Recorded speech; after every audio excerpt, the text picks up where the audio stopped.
I got a taste of the real world. I got battered on the North Shore. It gave me comfort when I always knew that. I always knew that you were there for me next door. I lived it hard on the long road. I ran through every single zip code. I get lonely, but I always knew that. I always knew that your heart I could call home. Alright, what's up mga kamatlearner? Isang magandang araw sa inyong lahat. Ito pa rin ang inyong abot kamay na mga teacher, si Sir Ash. And today, we are going to discuss a continuation on our series sa ating reviewer, because today we will be talking about part 3 of our reviewer series. And if you were not able, kung hindi ka pa nakapanood sa part 1 at part 2 ng ating discussion, you can check that out in our channel, okay, in the playlist about reviewers. Now, kung bago ka pa sa channel na ito, my dear math learners, do not forget to click that subscribe button and notification bell para lagi kang updated sa ating mga susunod na mga discussion about mathematics. So, for today, we will start with the part 3 and we will be talking about 10 questions. Pag-uusapan natin paano sagutin ang 10 questions na ito para at least alam ninyo or magamit ninyo ito pagdating sa inyong mga entrance examinations, licensure examinations, and even the civil service examinations. Alright, so let us start, my dear math learners. So for the first question, what is the floor area of a 5-story building whose each floor measures 15 meters by 22.5 meters? Now, is it A, 1,687 square meters, B, 1,006.87 square meters, C, 1,687.50 square meters, or letter D, 1,067 square meters? Okay, mga kamat learners, paano ba sagutin ang klaseng problem na ito? My dear math learners, kapag pinag-uusapan natin ang floor area, we are assuming na yung area or yung floor is in a rectangular shape. So kapag kukuha tayo ng area ng isang rectangle, of course, ang gagawin natin is to multiply the length and the width. So since these are the dimension of our floor, 15 meters by 22.5 meters, ang gagawin natin dyan ay imumultiply lang ang dalawang numbers na yan.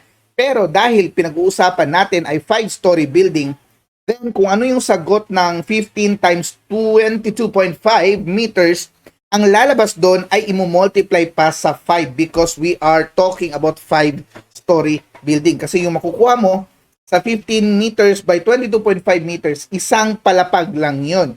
So if you multiply this one, technically, my dear math learners, 15 times 22.5, the answer for that one is 337.5. Yan ay area ng isang floor lamang. Pero since we are talking about 5 stories, so we will multiply that by 5 and the answer is 1,687.5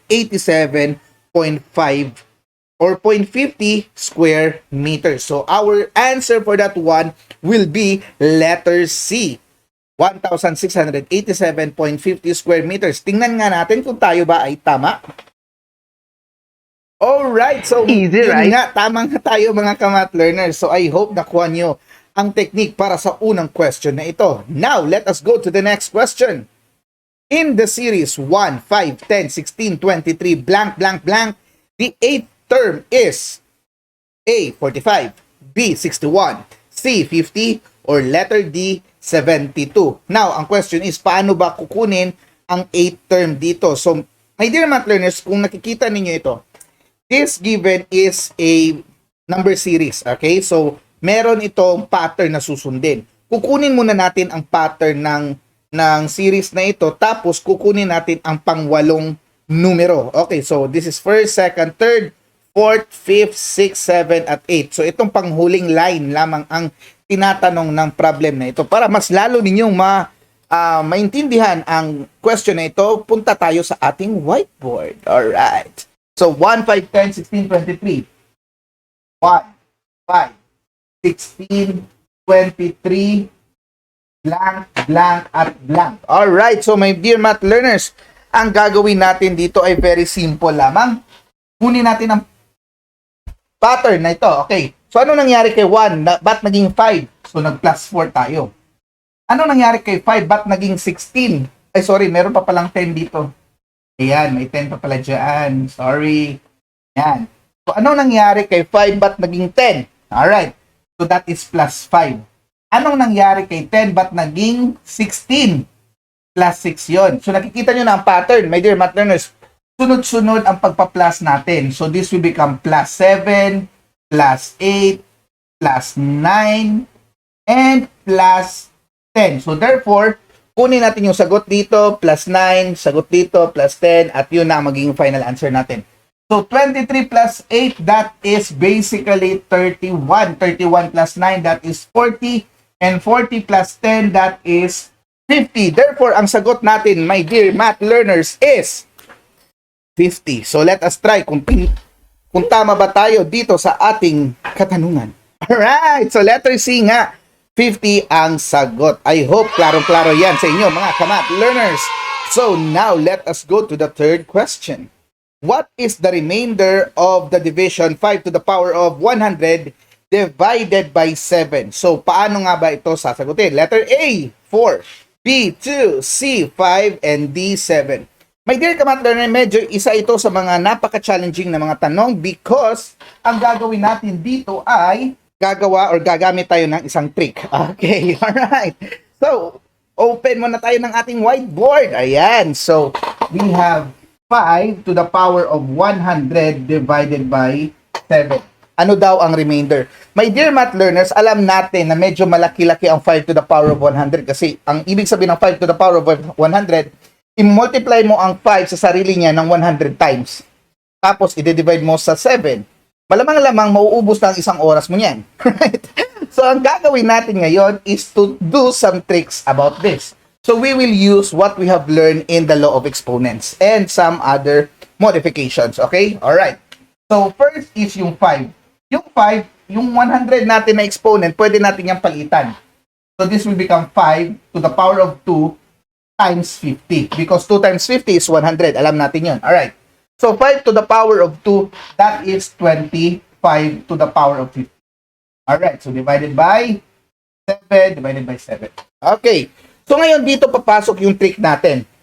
Pag malaking number na ang magde-divide sa divisor natin, pag yung malaking number, i-divide na ng divisor natin na maliit, kukunin natin ang remainder. So, 25 divided by 7, the answer for that is 3. Remainder 4 kasi 25 divided by 7, 20. Kung 3 lang makukuha mo, 21 yun. Alright? Pero meron pang sobra na 4. Okay? So, yung 4, yun yung isusulat natin to the power of 50 divided by 7. So, ganito na ang magiging technique natin. Alright? Next natin gagawin is to lessen our exponent. So, yun pa rin, yung style pa rin. So, 4 to the power of 2 times 25 na. Kasi 2 times 25 is 50. Alright. So, of course, this will become 16 to the power of 25 divided by 7. So, 16, malaking number na naman. Pwede siya makadivide by 7. So, 16 divided by 7. The answer is 2, pero meron pang remainder na 2. Alright, kasi 14 lang ang 7 times 2. So, may sobra pang dalawa para maging 16. So, we have 2 to the power of 25 divided by 7. Alright, so I hope nakuha niyo yun. Now, para dito, my dear math learners, hindi na natin kayang biyakin si 25, though 5 and 5 could be used, but it cannot help our 7 here. So, paano natin ito gagawin? We will maglalabas tayo ng isang factor ng 2 kasi yun yung base natin. So, 2 times 2 to the power of 24 divided by 7. Ayan. So, in this way, kaya nating biyakin si 24. Okay. So, ngayon, you copy the 2. And then, the 24, pwede tayong kumuha dyan ng powers of 2. So, let's say 2 to the power of 3. Pag i-divide natin ang 24 sa 3, meron pa matitirang 8. Alright. Then, if we try to simplify that one, 2 to the power of 3 is 8. 8 yan siya. 2 times 2 times 2. So, 8 to the power of 8. Of course, yung 8 ngayon ay pwede nang mag-divide kay 7. Right? So, 8 divided by 7. Isa lang, pero may remainder 1. So, susulat na natin ngayon, 1 to the power of 8 times 2. Of course, alam natin na yung 1, kahit ilan pa ang exponent niyan, ang sagot talaga is 1. Okay? Positive exponent ang ibig kong sabihin. Okay, so 2. So, 1 to the power of 8 is still 1. 1 times 2 is 2. So 2 divided by 7. So we will have 2 over 7. So the remainder of our problem is basically 2. Now, let us check kung tama ba tayo sa ating tanong. So, letter B ang sagot natin, 2. Alright, so yun nga, letter B. Okay, now let's go to the next problem. How many factors of 2,000 are perfect squares? Is it A, 7, B, 6, C, 10, or D, 54? Alright, so para sa problem na yan, my dear math learners, ang gagawin natin is to factor out the 2,000. Pero since what we are aiming here is para mga perfect squares lamang. Okay, so let us now open our whiteboard. Ayan. So if we have 2,000, okay, so the first factor na merong perfect square niyan could be 120. Alright. So meron na tayong 100 dito. Alright. So pag bibiyakin natin ng 20, that would be 4 and 5. So meron na naman tayong 4 dito. Ito naman sa 100, pag bibiyakin natin, we have 4 and 25. So we have another 4, we have another 25. Then if we break this down, this is 2, 2, this is 5 and 1, this is ano ba tawag dito? 2 and 2, and this is 5 and 5. Alright. So our perfect squares, meron pa tayo dito 1. Okay. So pwede na natin gamitin ito. So 1, 2, 3, 4, 5. Pero ito taken as 1 lamang ito. Okay. Pero ang gagawin natin dito, my dear math learners, is to multiply them with each other. Baka meron pang isa pang factor or other factors. Okay. Example, 4 times 4 is 16. Okay. 16 is a factor of 2,000. Bakit? 2,000 divided by 16, basically, meron pa ring sagot yon. Okay, na whole number. We could also have 104. So that is 400. Of course, 2,000 divided by 400, the answer for that one is 5. Alright? So, therefore, kung bibilangin natin ang ating, meron pa ba? So, 4 times 25, 100, yun pa rin yun. So, 1 times 25, 25 pa rin. So, we have 1, 2, 3, 4, 5, 6, 7, pero 4 is just the same, so taken as 1. So, we have only 6. Okay, 6. Let us try kung meron bang 6 sa ating choices. Ayan, letter B. Now, let's check whether we are correct. Ayan nga. Tama nga tayo, my dear math learners. So, now, let us go to the next problem. How many odd integers are there in 10 over 4 and 71 over 3? Is it A, 5, B, 10, C, 11, or D, 20? Alright. So, paano ba natin malaman ang mga odd integers? Odd integers, those are integers na hindi divisible by 2. Sa madaling salita, ito yung mga 1, 3, 5, 7, so on and so forth. Okay. So, paano natin malalaman ang mga odd numbers sa pagitan ng 10 over 4 at saka 71 over 3? The first thing we should do, my dear math learners, is to convert these fractions para maging decimal. So, 10 divided by 4, ang sagot dyan ay 2.5. Okay, 2.5. Samantalang ang 71 over 3, pag i-divide natin yan, 71 divided by 3, ang sagot dyan is 23.67. Okay, so let us try in our whiteboard kung ano ang magiging sagot kapag, okay, so meron tayong 2.5 para sa 10 over 4 at meron tayong 23.67. So magsisimula tayong magbilang ng mga odd integers sa pagitan ng dalawang numbers na ito. So, ano ba ang sunod na odd integers dito? So, 2.5, ang sunod na number niyan, na odd integer is 3. Okay, 3. Sa 23 naman, before of that is 23, of course. Kasi 23 is below 23.67. So, magbibilang ka ng mga numero mula 3 hanggang 23, pero mga odd numbers lang. So, 3, 5, 7, 9, 11, 13, 15, 17, 19, 21, 23. So, 11 yun, my dear math learners. Now, let us see whether we are correct. 11. Ayun nga, letter C nga. 11 ang tamang kasagutan. Now, let us go to the next problem. If the sum of 4 different prime numbers is an odd number, what is the smallest of the 4? Is it A, 5, B, 2, C, 4, and D, 6? So, sum of 4 different prime numbers. Okay. 4 different prime numbers is an odd number. So, let us check mula sa pinakamababa. Ano ba pinakamababang prime number? When we say prime number, wala siyang ibang wala siyang ibang factors kundi 1 at saka yung sarili niya. Now, special number dyan ang 1. Hindi kasali sa prime number ang 1. So, magsisimula tayo kay 2. Okay, let us try. I-erase muna natin itong kanina. So, we have 2, first prime number, 3, 4, hindi siya prime number kasi pwede siya ma-divide ni 2, 5, and 7. Alright.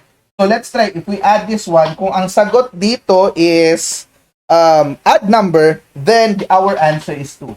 So, let's say 2 plus 3 is 5, 5 plus 5 is 10, 10 plus 7 is 17. So, therefore, 17 is an odd number. Therefore, the smallest number is 2.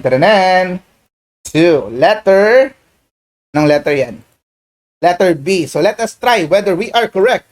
Ayan nga, my dear math learners. Napakadali lamang po ng question na ito. Next question. If 45% of 100 is 30% of B, what percent of A is B? Yan, medyo nakakalito ang question na ito. So, is it A, 15%, B, 15.1%, C, 150%, or D, 35%? Okay, so mas maganda kung isusulat natin ito, my dear math learners. Alright, so 45% of A, ang 45% of A is 30% of B. Alright. Dito, my dear math learners, ang gagawin natin is to convert this percentage into decimal. So that will become 0.45A is equal to 0.3B. You just move 2 places. Okay. So ang tanong ngayon is what percentage of A is B? So anong percentage daw ni A si B? So technically, my dear math learners, ang gagawin natin dito is kukunin natin si B kasi si B yung pinag-uusapan. Anong percentage daw ni A si B? So, in order for that to happen, we will divide both sides by 0.3. So, makakancel ito and we will have B. So, si B ay anong percent kay A? So, 0.45 divided by 0.3, ang lalabas ay 1.5. So, therefore, hindi pa ito percentage. Ito ay decimal pa lamang. So, pag i-convert natin ang 1.5 into a, percentage, ang lalabas ay 150%. Alright, so let us try whether we are correct. Letter C, my dear math learners. O yun nga, my dear math learners, letter C nga ang kasagutan. Napakadali lang. I hope nakuha nyo ang idea. Basta, technique dito, my dear math learners, is to know and to be vigilant on the sentence itself. Okay? So, sino ba ang pinagkukunin ni kanino? Ayan. Okay, next question tayo. Find the product of 2A times the quantity X minus 4Y. Napakadali nito. Is it A, 2A times X minus 4Y? Yun pa rin. B, 2AX minus 4Y. C, 2AX minus 8AY. Or letter D, 2AX plus 8AY. Now, my dear math learners, pag ganitong klaseng problem ang magiging ninyo, what you will do is to apply the distributive property. So, itong 2A, i-multiply natin ngayon dito. So, 2A times X, ang lalabas dyan ay 2AX. So, mali na ito. So, tama pa silang tatlo. Si B, C at D. Next is to multiply 2A to negative 4Y. So, 2 times negative 4, that is minus 8. So, ito na yun. Okay, minus 8AY. Letter C, my dear math learners. Ayan nga, napakadali lamang ng question ito. Next question. Find the product of 7,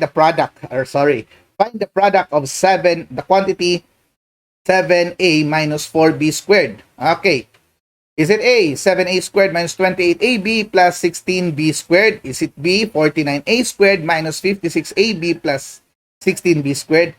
Is it C, 49a squared plus 56ab minus 16b squared? Or letter D, negative 19a squared minus 56ab plus 16b squared? Okay, so first things first, ruling sa pag-multiply ng 7a minus 4b is that you multiply it by itself. Hindi ito 7a squared or negative 4b squared. Hindi ganun. It will become 7a minus 4b times 7a minus 4b. At dito papasok si FOIL method. Si first, si outer, si inner, at saka si last. Alright. So, kung gusto nyong malaman yan siya, meron tayong technique niyan at na-discuss na natin yan sa channel but you can check that out in my grade 8 playlist, my dear math learners. So, let us just show you how it is done. Okay.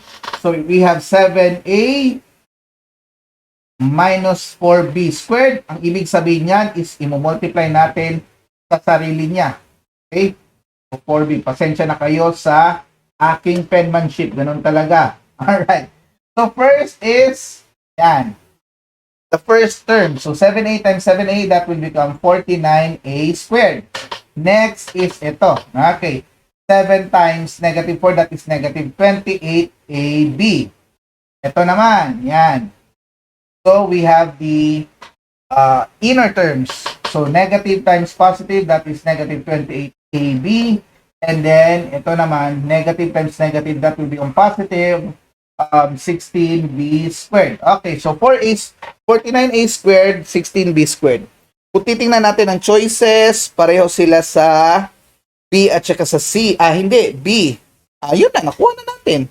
Kasi pag ito, i-add natin ngayon, negative 28 minus 28, the answer for that is negative 56 AB. Okay, negative 56 AB. So, therefore, our final answer is letter B. Okay, my dear math learners, letter B. Now, let us check whether we are correct. Alright, so tamang-tama nga tayo, my dear math learners. Now, let us go to the next problem. I think this is the last. What is the greatest common factor of 18 and 24? When we are talking about greatest common factor, ito yung pinakamalaking number na pwede mag-divide sa dalawa na given. 18 and 24. Is it A, 5? B, 9? Sorry. C, 7? Or letter D, 6? Of course, you can try this one out without solving. Si 18, pwede bang ma-divide sa 5? Hindi. So, mali na ito. Si 18, pwede bang ma-divide sa 9? Yes. Si 24, pwede bang ma-divide sa 9? Hindi. Okay, hindi. How about 7? 7, si 18, pwede bang ma-divide kay 7? Hindi rin. So, ang sagot natin ay letter D, 6. Kasi si 18 ma-divide kay 6, ang sagot 3. Si 24 ma-divide kay 6, ang sagot 4. So, our answer is letter D. Let's check whether we are correct. Alright, so tama nga tayo, my dear math learners. And I think this is the end of our part 3 reviewer series, my dear math learners. So, I hope you have now learned a lot of things about certain problems in mathematics na pwede nyo ma-encounter sa inyong mga entrance exams. If you do consider that this video can help others, please do share this video to other people. Thank you so much, mga kamath learners. Always remember, it is fun to learn mathematics if we are together learning. God bless and keep safe always. I got a taste of the real world. I got battered on the North Shore. It gave me comfort when I always knew that. I always knew that you were there for me next door. I lived it hard on the long road. I ran through every single zip code. I get lonely, but I always knew that. I always knew that your heart I could call home, and nothing could ever stand in our way.